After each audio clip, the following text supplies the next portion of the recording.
ההנחה הרווחת בחברתנו היא כי אישיותו של הנהג הינה החלק העיקרי בגורם האנושי לתאונות הדרכים.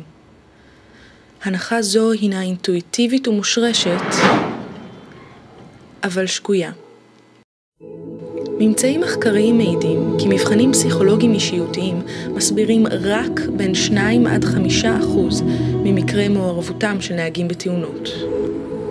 פעולת הנהיגה הרי אינה מסתכמת בהחלטה אחת, אלא ברצף כמעט אינסופי של תהליכים, המתחילים בגירוי ומסתיימים בתגובה. הנהג צריך להיות מסוגל להתרכז, לסרוק ולתפוס, להבין ולפרש, לעמוד במצבי לחץ, להכין רשימת תגובות אפשריות ולבחור בתגובה בטיחותית.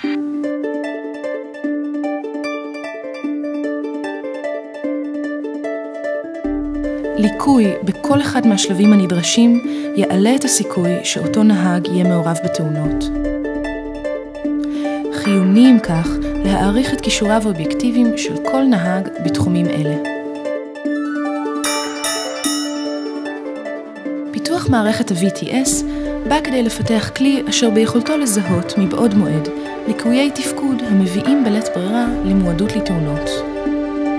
המערכת מצויה בשימוש זה שנים במדינות רבות בעולם ומופעלת בארץ על ידי חברת קוגניטו.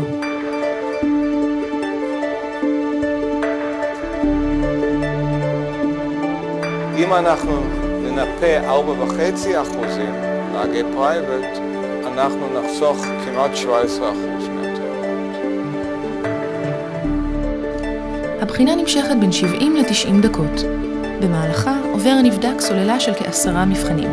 המבחנים בודקים בין היתר מהירות תפיסה, מהירות תגובה, הערכת מהירות ומרחק, זיכרון לטווח קצר, קליטת מידע תחת לחץ, יכולת התמצאות דו ותלת מימדית, פיצול קשב, התמצאות במצבים לא מוכרים, היקף ואיכות שדה הראייה פעיל, התמודדות עם תסכול, יכולת ריכוז במצב מונוטוני ויכולת לבצע 2 משימות פסיכומוטוריות מקבילות או מתחרות. כישורים אלה הוכחו כאמור כחיוניים לנהיגה בטוחה.